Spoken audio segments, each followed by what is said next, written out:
ಧ್ವವಕಂಠದಲ್ಲಿ ತಲೆಯಲ್ಲಿಯೇ ಪಿಂಡರೊಂದನು ತಾ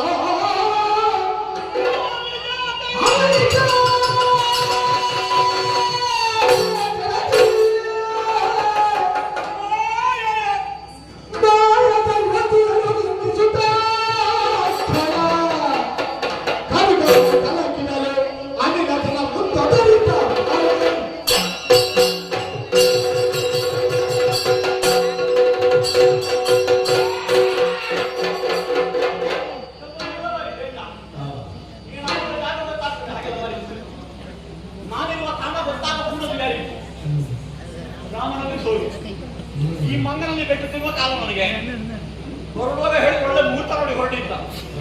ವೀರನಿಗೆ ಮುಹೂರ್ತ ಏನಿಲ್ಲ, ಈಗ ಸಿಕ್ಕಿದ್ದ ಹೊರಟದ್ದೆ. ಇಲ್ಲಿ ನೋಡಿ ಯುದ್ಧದಲ್ಲಿ ಸೋಲುವ ಕಾಲ ಬಂತು ನನಗೆ. ಈ ತಯಾರಿಗಾಗಿ ಸೀತೆಗಾಗಿ ಒಬ್ಬರನ್ನು ಎಳಕೊಂಡು ಬಂದು ರಣರಂಗದಲ್ಲಿ ತಲೆ ಕಾದಿದ್ದಾರೆ.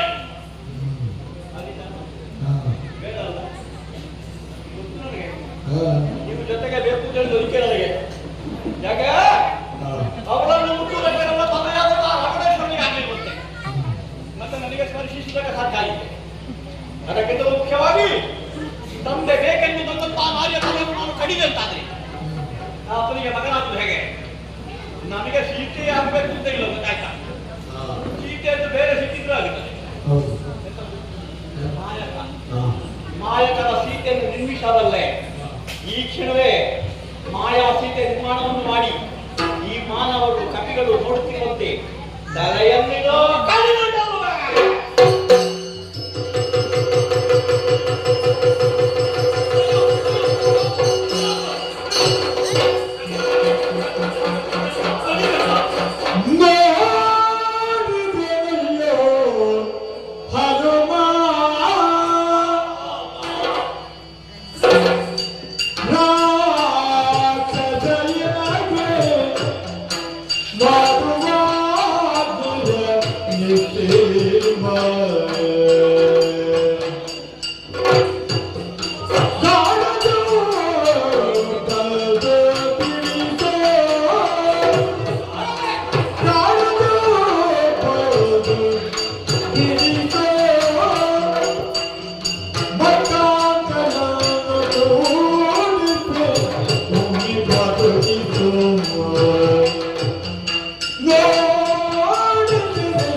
ಮತಿವಂತ ಖಳನೆ ಕೇಳು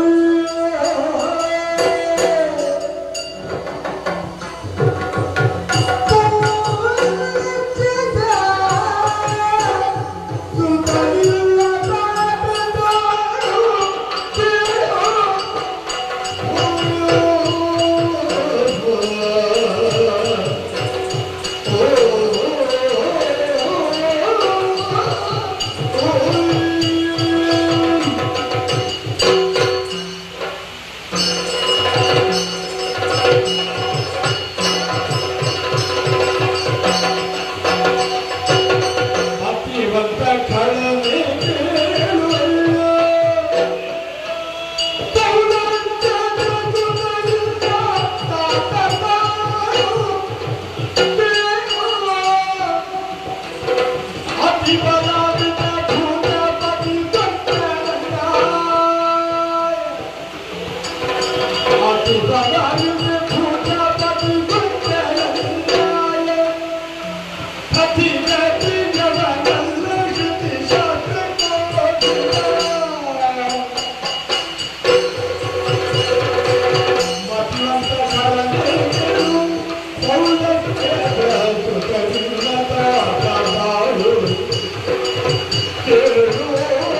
ಹಾಗಾಗಿ ಅಂತಹ ದೇವರ ಭಕ್ತರಾಗಿದ್ದುಕೊಂಡು ನೀವು ಈ ರೀತಿ ಮಾಡುವುದು ಸರಿಯಲ್ಲ ಸರಿಯಲ್ಲ.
Oh